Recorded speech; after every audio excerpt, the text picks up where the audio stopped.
of these somewhat macabre ceremonies, which will illuminate darkly the next hour of your life. The executioner waits. He waits, we are taught, for those who commit evil. He waits for them patiently, secure in the knowledge that they must come to him in the end. But this was true of a more orderly, organized era. Today, the executioner still waits, but not only for the criminal. Patiently, calmly, he waits for any of us. He could be waiting for you. He could be waiting for me. But why? What have we done? Who knows? Today, there are executioners who have reasons of their own. Mr. Weller? Hey, how did you get in here? Are you Mr. Arnold Weller? Yeah, I'm Arnold Weller. Couldn't do for me to be mistaken. I've come here to present you with a gift. Yeah? The most precious thing in all this world is called justice. I have come to give you justice. Hey, put away that gun. Are you crazy? Justice, Mr. Arnold Weller. I give you justice.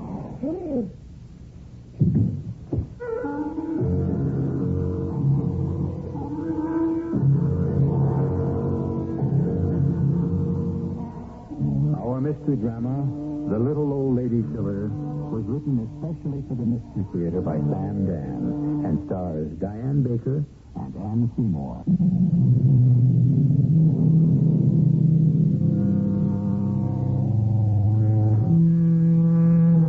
Some people die for serious reasons, and some people die for trivial reasons, and some people die for no reason at all. Tom Fessler is about to die in less than 10 minutes from now because he decided to stop at a roadside diner for a cup of coffee. Well, not so much the coffee. Perhaps Tom feels like bragging a bit to Sparky Wilson, who runs the place. This has been a day of days for Tom, a red letter day.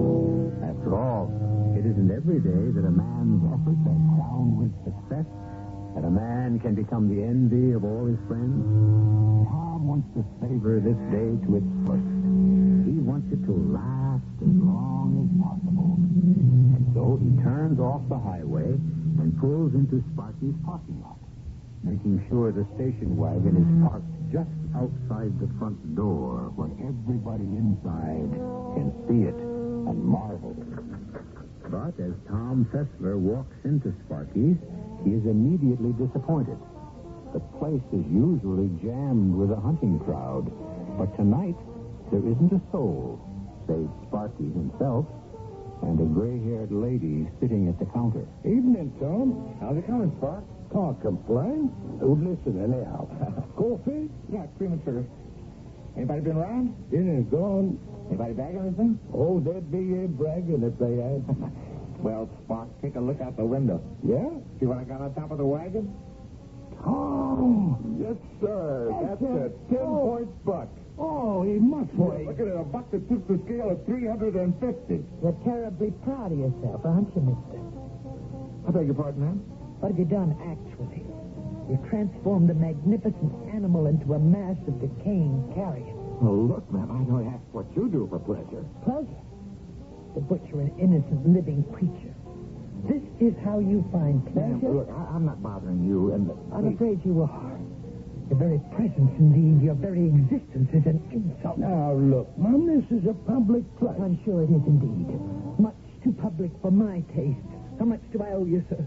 Tea and toast and tax. It's 37 cents. Please, be my guest. I'd rather not, thank you. There's a judgment and there is a judge. And you have been judged. Your eyes will beg for mercy as did the now sightless eyes of that poor beast. And the mercy you will receive is the mercy you have shown. None. Goodbye, ma'am. The creepy old dame. This one's nothing. You should see some of the others who come in here. Just rolls off your back. Tell me, where'd you bag him? What'd you use? I never believe it. My 30 caliber carbine. You're right. I'll never believe it. 10 points. You can kill anything with a 30 if you hit him right. Yeah, that had to be a lucky shot. Why not? My lucky day.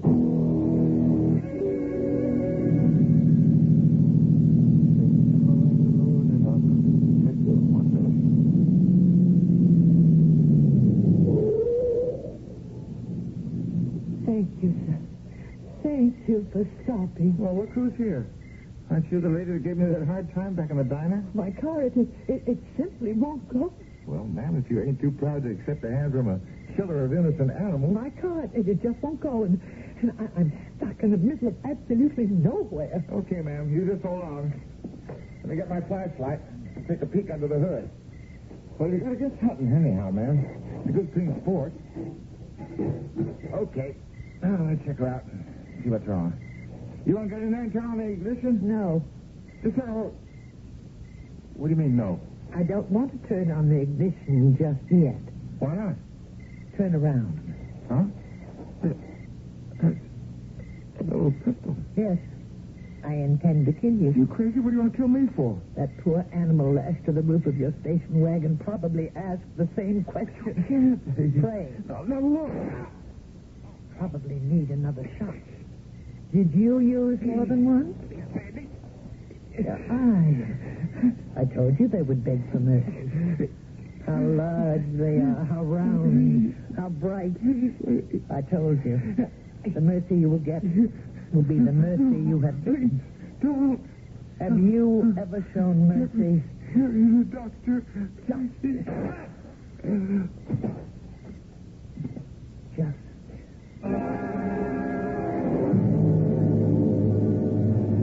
What do you have, miss? Information. Information? What do you want? I'm a police detective, Malka Dempsey. You? A detective? My name is Lieutenant Kramer. I'd like to ask you several questions. Yes, ma'am. Your name is Harold Wilson. You're known as Sparky? That's right, ma'am.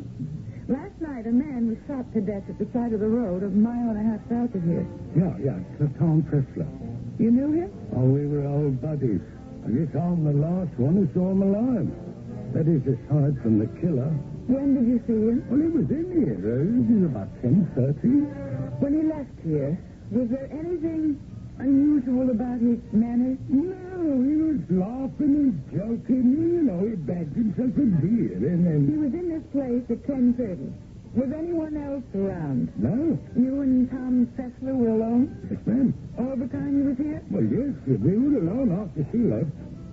After who left? Oh, I don't know, some dame. A day? Yes, a crazy old dame. How old? Oh, she could have been 60, could have been 70. How crazy? Well, she had this thing against hunting. What thing? Well, Tom had the dead buck on top of the station wagon. She didn't go for that. No way. What do you mean? She said, you are going to be judged. Your eyes are bed for mercy. But you ain't going to get none at all. Something like that. Can you describe this woman? Just an ordinary-looking old dame with white hair. She was wearing... Wearing a trench coat. And what do you call them things? My wife wears one. A kerchief. A kerchief around her head. What color was the trench coat? Well, trench coat color. Well, you know, cocky. What color was the kerchief? Well, it was blue. Yeah, kind of a bright blue. Yes. You'd never seen her before? No, I tried to keep nuts out of here. I don't mean nuts exactly. I had starved to death. I mean the kind of nuts that starts fights. You didn't say she started a fight. She was going at it pretty good, you know. This and that and the other thing about butchering poor innocent animals. She walks out of here mad. How mad? Well, mad enough to kill somebody. Except she wouldn't do it. Why do you say that? Well, how could she? She's so dead set against killing. We know it was a woman, Inspector. Look, Louise, just because Fessler had a few words with an old dame back in the diner. Put the old lady aside for a minute. Look at the rest of it. It's late at night. He's got this dead animal on the roof of his car. Suddenly he stops. Why? You can see he was speeding by the skid marks. He pulls over to the shoulder. You can see the tire treads clearly in the dirt. And there was another car there, too, parked and waiting. How can you tell? There were tire marks. You can see what happened. A woman flagged him down. Why do you insist there was a woman? Well, he wouldn't have stopped for anyone else, given the lateness of the hour and his rush to get home. So, it's a woman in trouble. What kind of trouble? Car trouble. Well, that's good theorizing, Louise, but you need something solid or specific to support But I it. do have something solid, and it's in the report. What? Found at the scene. A flashlight with Fessler's name stamped on But it. that flashlight doesn't necessarily prove... Picture it, Inspector. A woman flags him down. She says she has car trouble. The normal thing for him to do is to take the flashlight so that he can look for it. From what we know about Fessler, he was a big-hearted guy. He might have also stopped to help out a man. The gun. What about the A gun? 22 caliber. It's not a man's gun. Oh, now, Louise, I know guys who committed murder with those little pistols. But your average killer, who's a man, likes a good-sized weapon. It's all part of his psychosis. Now, go back to my little old lady in the diner. Yeah? She's basically afraid of guns, so she uses the smallest one possible. Why does it have to be your little old lady? Suppose she was young, good-looking. He fixes her car and says to her, "Now, wouldn't you like to thank me?" He forces her to thank him. With a couple of 22 caliber bullets. Yeah. But your young lady doesn't exist. My old lady was in the diner. She goes around passing judgment. She loves animals. She hates hunters. She goes down the road a mile or so, pulls over, waits, and flags him down. How are we going to find an old lady in a khaki trench coat and a blue kerchief? Inspector, I'm afraid we haven't heard the last of her.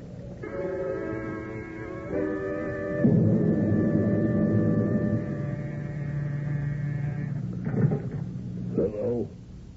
Oh. Yeah, he can have credit. He's the kind of chump we're looking for. But you gotta let him win a couple of hands. One or two big pots, and he's hooked. I'll be out in a little bit. Sure. Good evening, Mr. Weller. Huh? Mr. Arnold Weller? How'd you get in here? We have some business to discuss. Look, lady, I don't know how you got in, but before I throw you out, let me wise you up. Hundreds of old dames like you come around beefing because their husbands lost money gambling in my joint. But it's legal. The place is legal. I got a license. My husband never gambles. Neither do I. What do you want? What's your name? My name is Bernadette Cobb, Mrs. J. Martin Cobb. My consuming interest... Look, lady, I don't have time. You have time. You have all of eternity. Now, look, I don't want to be impolite, but beat it. Certainly. After I attend to my business. In my purse, I have a... There it is. Hey, put that thing down. What are you pointing that gun at me for? I intend to kill you. Look, all I do is run a joint. People come here to gamble. I don't force nobody. I don't care about this place, Mr. Weller. Well, what place you talking about? I don't own any... The other place, Mr. Weller. The other place. What other place? Look, you got it all wrong. The other place. The other barbaric, sadistic, fiendish, infernal place. No, don't. Please. I'll give you some dough. And I'll give you justice. Justice.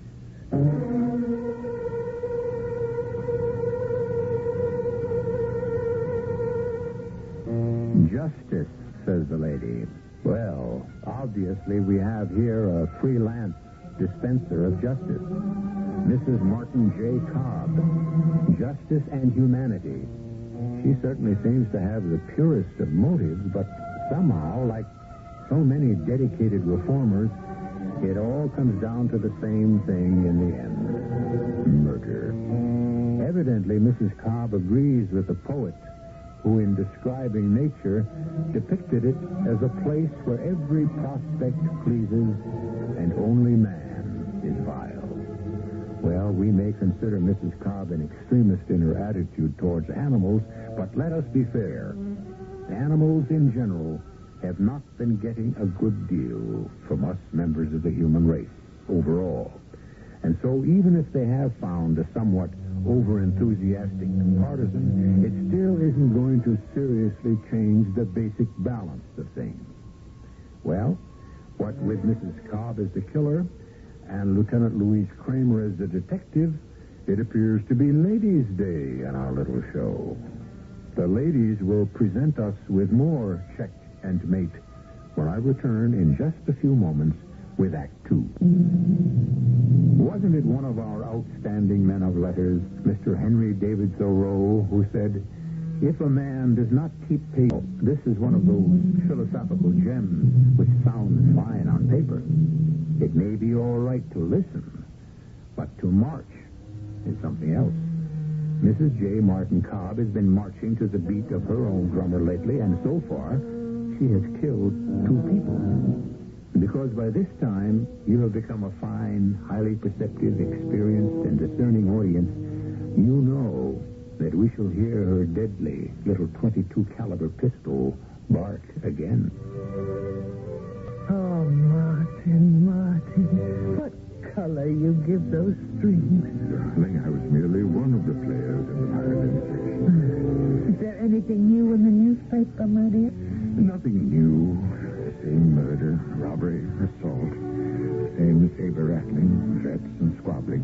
Changed only are the names of the people in the nation. Is there anything of purely local interest, Martin? Well, murder is interesting. We seem to have a minor crime wave. Indeed.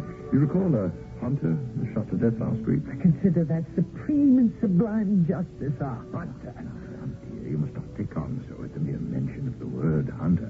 Well, for the stupidity and arrogance and carelessness of a depraved hunter, you would not be condemned to spend the rest of your life in a wheelchair. Darling, the man meant no harm. I should have known better than to stroll through the woods during the height of the deer season. That's what I mean, Martin. You had no right to stroll peacefully, but he had the right to stalk and kill. At any rate, the same person who killed the hunter killed a rather unsavory individual named Arnold Weller.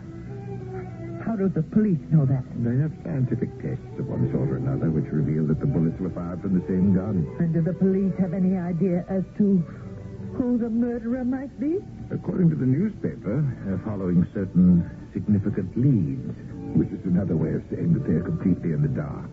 These 2 victims of no great loss to civilized society. Well, the hunter wasn't a bad fellow, according to the press. Thoroughly depraved. You should have seen that poor dead beast slung across the top of his car. Darling, you talk as if you actually had seen it. Well, I read the description and, well, my vivid imagination. The latest one, he was a professional gambler. He operated a rather questionable establishment. He also did other things. What do you mean? Well, I assume he did other things. My dear, you become much too emotional about these sensational crimes. I don't think we'd better even discuss them anymore. They're too traumatic for a person of your delicate nature. Well, Louise, how do you square your little old lady with Arnold Weller? Inspector, there has to be a connection. Show me. Your own reports, you can't find any link between Fessler and Weller. You can't even find any evidence that Arnold Weller ever hunted. I'm convinced that my old lady killed Tom Fessler. But with Arnold Weller, your cruelty to animals premise goes out the window. And without that, you don't even have the little old I lady. know why she could have killed Fessler. I agree, but why should she kill Arnold Weller? He didn't hunt or fish. He never even owned a cat or dog. He was never involved with animals in any way, shape, or form. That we know of, Inspector Farley. That we know of.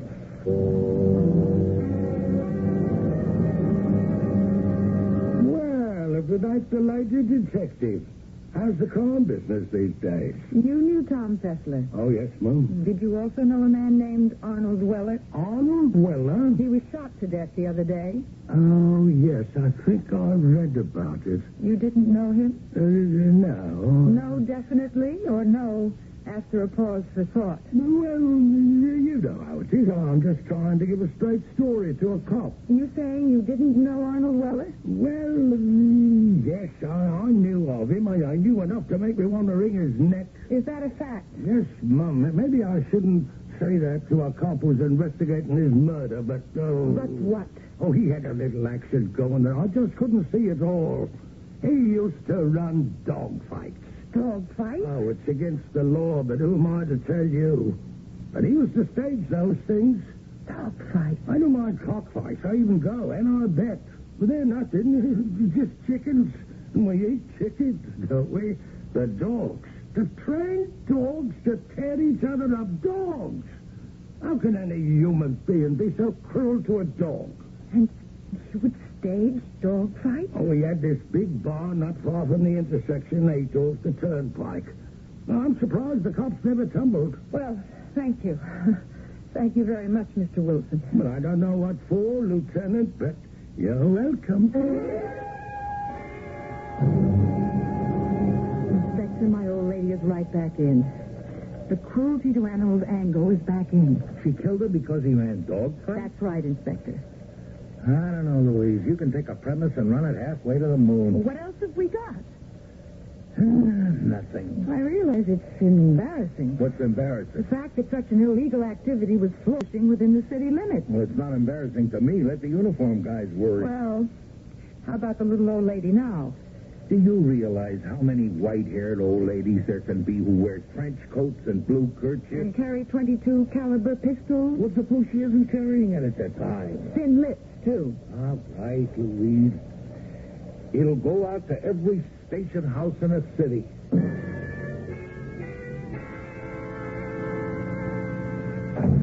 Bernadette? Yes. Yes, I'm home. I'm furious. But why, my dear? I Why? don't know if I can talk about it. Now, sure. No, it was too terrible. Perhaps if you told me. No. I mustn't, my darling. When you share a load with someone, it's only half as heavy to carry. No. There's no point in making you as furious as I am. Darling, perhaps a nice hot cup of tea. Usually in those matters, I had been prepared to act almost on the spot, but this time I lacked the proper... Yes? The proper what? My dear, you two talk in riddles, you know. Her day of reckoning is soon to be upon her. Day of reckoning? My dear, you two say the strangest things. Oh, I'm sorry. I shouldn't have upset you, Martin.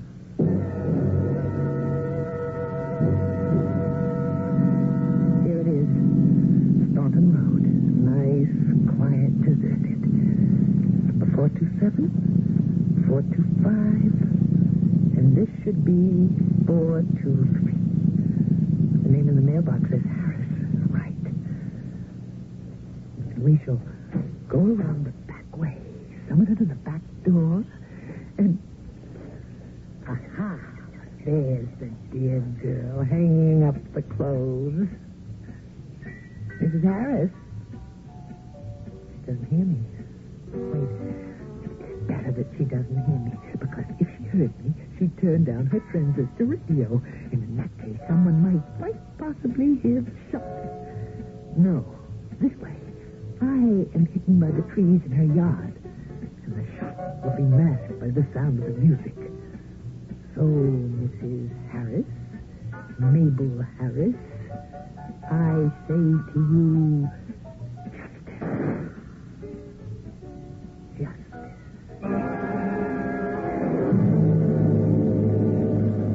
I don't know, Louise. We may have your old lady. Who is she, Inspector? If she's your old lady, her name is Mrs. J. Martin Cobb. Who found her? A very smart young rookie cop. He saw this old lady going into an apartment house on his beat. He stared at her because she was wearing a blue kerchief and a khaki trench coat, see? All right. It seemed to him she was uncomfortable just because he was looking at her. I understand. It's that extra sense every good cop develops, but he must have been born with it. Well, he remembered. He'd seen her come in and out of the house dressed just that way, but the next time he saw her, after he gave her the once-over, she dressed differently. How differently? Blue coat instead of a trench coat, had no more kerchief. And she even had a different hair color. As if she's on to something. Oh, let me get Sparky Wilson. Do you want to be in on it, Inspector? Something tells me I'd better.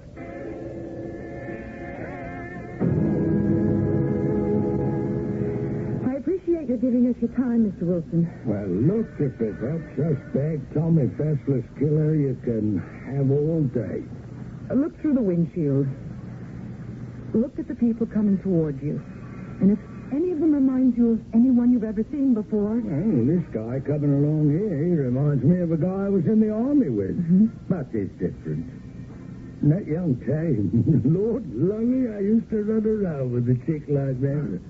Oh, look, how can this be else? Just keep it up. And that older Tame, she's turning into the apartment house. She reminds me. Yes? Where have I seen her before? Have you seen her before? That's her. who was in my diner the night Tom Fessler was killed. The one who threatened him with retribution? She's got different hair, but I'd never forget that face. Well, Inspector, Well, what, Louise? do I pick her up? And suppose she doesn't have the gun. You realize the only thing that can hang her is a .22 caliber, nothing else. Suppose I arrest her right now. Suppose she isn't carrying the gun. No, the only thing we can do is put a tail on her, have her shadowed night and day, and wait until she wants to use that pistol again. But if we delay, it could be too late. And if we move now, it could be too early.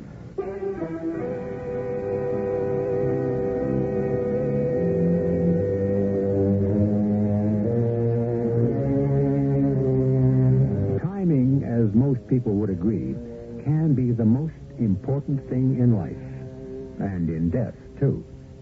For all of Lieutenant Kramer's insight, and for all of Inspector Farley's experience, these two, unfortunately, don't know what we know. As it happens, when she turned into the apartment house just 30 seconds ago, Bernadette Cobb did have the deadly little .22 caliber pistol in her bag, because she had just returned home from a fresh murder, the murder of a Mrs. Harris. And who is Mrs. Harris? A seemingly inoffensive suburban housewife who was, as we saw, obviously minding her own business while she was hanging her clothes on the line. It seems that all occupations are becoming more and more hazardous, especially with Mrs. Cobb on the loose. More hazards in Act 3 when I return.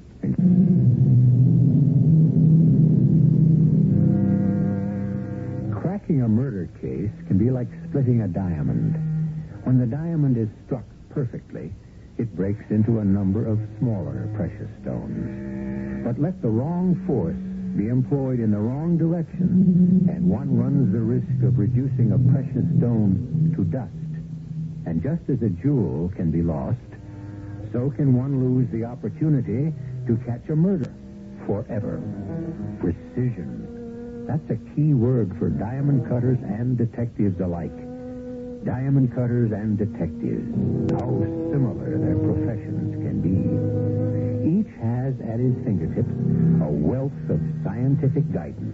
And yet, when the time comes to strike the crucial blow, success or failure depends on pure instinct.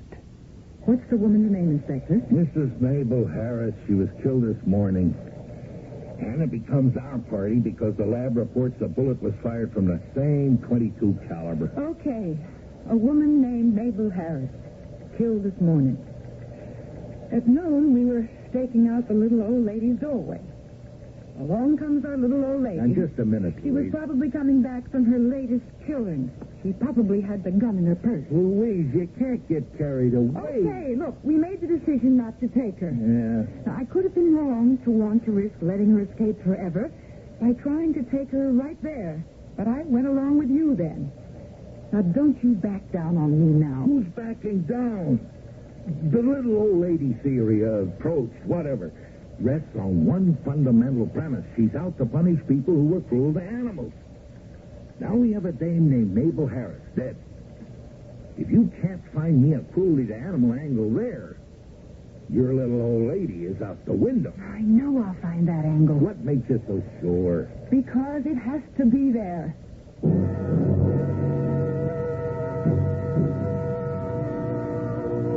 Bernadette? Yes, Marvin, my dear. Is everything all right? Of course. Are you sure? My darling, why do you ask? Because you seem so out of sorts lately. Oh? Do I? For one thing, you insist on wearing that ridiculous red wig. Is it ridiculous, Martin? Darling, your own hair is so soft and silky. Why would you even think of hiding it? Because, darling, there may be danger. Danger? From who? Oh, my dear Martin, you've been away from the world so long, confined here the way you are. You don't know what it's like on the streets anymore. Bernadette, what's troubling you? Well, what's really troubling you? I feel that people are looking for me. Looking for you? I feel their eyes seeking me out, searching for me. Dear. You've been working so hard to support both of us. You're just exhausted, physically and emotionally. Now, sit beside me. Yeah. Rest. Relax. Close your eyes. You'll feel better. Yes, my darling. I'm tired. I'm so tired. Mr. Harris, did your wife have any enemies that you know of? Enemies? Mabel with enemies? Everybody loved Mabel. A woman, kind, loving, generous woman, hanging up her clothes in her own backyard. Some depraved Mr. subhuman Harris, beast. just answer one question. How did your wife feel about animals? Inspector, is this woman for real? How can anybody in their right mind ask a question like that at a time like this? Do you suppose you could answer it? Mabel loved them. A stray dog couldn't walk down the street, but she'd give him something to eat. What do you mean by that question? She made a mistake. One very, very unfortunate mistake. But it was an honest mistake. You don't know how sick that mistake made her. What mistake? Well, that's why when this lieutenant asked a question about animals, it was as if she was trying to make poor Mabel be some kind of a monster. I'm afraid I don't know what you're talking about. Genghis Khan. Genghis Khan? Her big Doberman pinscher. He was big, mean-looking, and that's why she called him Genghis Khan. But he was really very gentle. Yeah? Yeah, he'd been sort of out of sorts. A couple of days ago, she thought she might drop by the vet. Well, she had some shopping to do first, and so she stopped off at the supermarket. Yeah. And she parked in a lot. You know, the heat wave we've been having. Well, they got this law about how you can't bring dogs into the supermarket, you know. Yeah, I know. So she left him. She had to leave him in the car. Well, she never does this. I mean, she's always sure to leave one window open. But that day, she just wasn't thinking. Well, maybe being sick and all, Genghis was so quiet she may have forgotten he was inside. But she closed all the windows. Oh. And she ran into some people she knew, and you know how women are. They can gab about nothing for hours. It was a terrible hot day, and the sun boiled down the inside of the car, and after a while there was a commotion out on the lot. Some people must have noticed the dog just lying on the seat. He was a big dog. Yeah, go on, Mr. Harris. He was dead. And people were angry. And they were saying, find the owner of that dog and that person should be arrested. And Mabel, she remembered she told me there was one old lady there who was shouting, the person who owns that dog should be shot. A little old lady.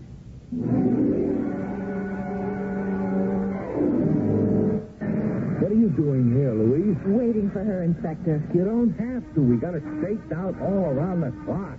Collins O'Neill are on watch now. I want her, and I'm not taking any chances. Louise, you're a lieutenant. This isn't your kind of work. Look, I'm on my own time, Inspector. Yeah. Well, sooner or later she has to try to make another move, and then we got her. We've been waiting for 2 weeks. We'll wait for 2 months. More if we have to. I wonder. What? Oh, I better not tell you. You better not tell me what. Well, maybe we can help her move. How? Well, I'll do it on my time off, and then you won't be able to turn me down.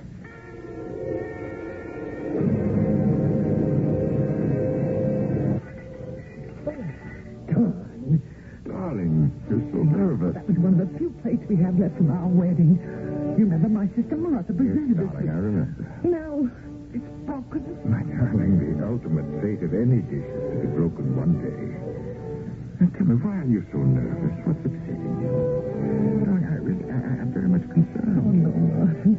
We can't afford to have you be... Please, listen, dear. I was looking in the desk drawer a few days ago. Martin, that's my desk. I didn't mean to pry, but Martha had called and asked for Millicent's address, and I thought you kept your little book there. Bernadette, why do you have a pistol? Oh, darling, the world has become so dangerous. Thieves, bandits, But the burglars. only function of a pistol is to kill You somebody. don't know what the world has become. We must be able to protect ourselves. To kill is a sin. Martin, I know the kind of world you want, and we shall have it. Certain people must be taken care of first. What are you talking about? Nothing. Now, please, you must get rid of the pistol. Why? I'm afraid. There are times when you show so much anger, I don't think it's wise for you to have a gun. Martin, don't be silly. I couldn't kill anyone. Well, this gun, it's just to scare people with. I'd feel better if you'd let me make sure about that. What did you say, Martin? What do you mean? Make sure of it. Nothing. Nothing at all. Sometimes I just talk aimlessly. Forget it.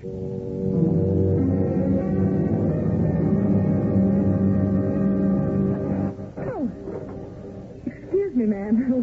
Would you know the price of this cocoa? It's marked on the side. Oh, of course. Here it is. It's so strange. Strange. Strange to be paying anything at all for cocoa. I was just down in South America where it kind of grows wild, you know. That's where I shot this cavarina. This what?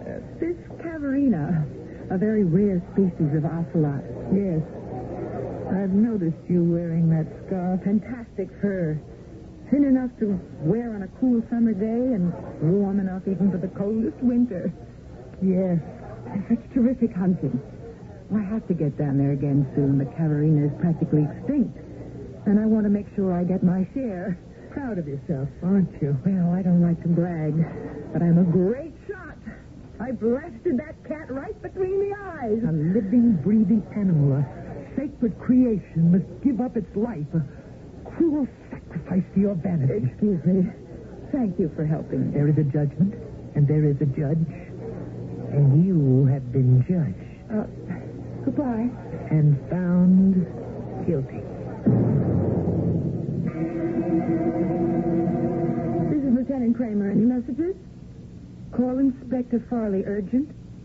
Oh, thank you. Don't touch that phone, please. How did you... Put it down. That's it. Now don't move. You can't get away with this. I'm not getting away with anything. I'm not committing a crime. You're pointing a gun at me. Obviously, you intend to kill me. That's a crime. No. I'm ridding the world of those people who make the world an abomination. A murderess. But you are also a murderer. Clever talk and twisted logic cannot save you. Nothing can save you. Just as you shot that poor, beautiful animal, I shall shoot you. Strange. You are also a poor, beautiful animal. And I shall now administer justice. Justice. Justice! Let me go! You got stop! No, I don't want this to hurt you. Please don't force me to hurt you. Stop it! Oh, it didn't go. Oh, it didn't go. Martin, I was trying to reach you here at home. You gave us the foot to... Oh. Here's the gun, Inspector. Here's your little lethal 22 caliber. It didn't go off. That means he had me. He pulled the trigger, but the gun didn't fire. Must be a faulty cartridge. Yeah, I believe you, sir. I'm sure. Let me see that pistol. I could only say the Lord did not want that gun to be fired. I'll tell you why that gun didn't fire. It has no firing pin. The firing pin's been removed. Oh, no. Oh, that's what he meant. That's what who meant, Mrs. Cobb? It's what Martin meant when he said he'd make sure of it. Oh, Martin, why did you do this to me? Come along, Mrs. Cobb. Martin had no right to do that. He shouldn't have taken a firing pin out. That was very underhanded, very sneaky. Everyone's against me. In the end, they all show their true colors, even Martin. But I'll settle accounts with him one day.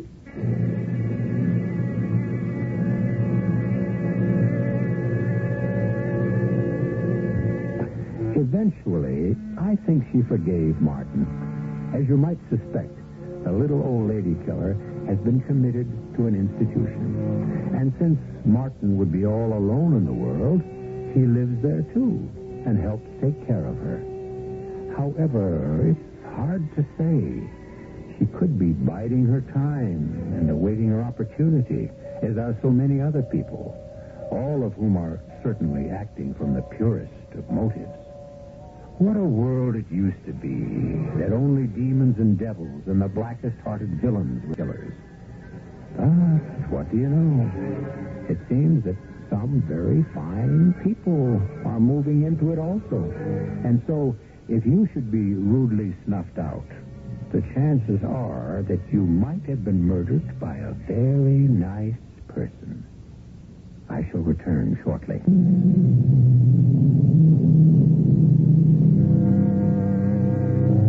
The moral of our story? Well, we have several. But the one that would appear to be the most obvious is, as a philosopher once said, all extremes meet in eternity. Super kindness is the other face of super cruelty. Obsessive love is the other side of super hate. And isn't it strange sometimes that so many people who so strongly protest cruelty to animals tend to overlook cruelty to one of the most prevalent animals on this globe, Homo sapiens? Well, why not? After all, since when was consistency one of mankind's most deeply ingrained virtues? Never. Consistency is supposed to be the hobgoblin of little minds. Therefore, all of you, the only consistency that has any real value is the consistency of listening to our broadcasts here 7 times each week. Our cast included Dianne Baker, Ann Seymour, Alan Reed, Marvin Miller, and Barry Kroeger. The entire production was under the direction of Hyman Brown. And now, a preview of our next tale. I'm not a person. I'm a commodity. Oh, why can't you all just leave me alone? To be what? To be a... I don't know what. I never even seem to have a chance to find out for myself. To be Marcy Gerstenberg, first off, After I this guess. picture, Marcy Gerstenberg will no longer exist. There will only be Marcy Herrick. And if I don't want to be Marcy Herrick? Pretty hard to escape. There's also one contract I don't think you could break. What? An unwritten one. For the very sick lady in the hospital. Your mother was going to have open heart surgery. Very expensive surgery. Don't. This is E.G. Marshall inviting you to return to our Mystery Theater for another adventure in the macabre. Until next time, pleasant dreams.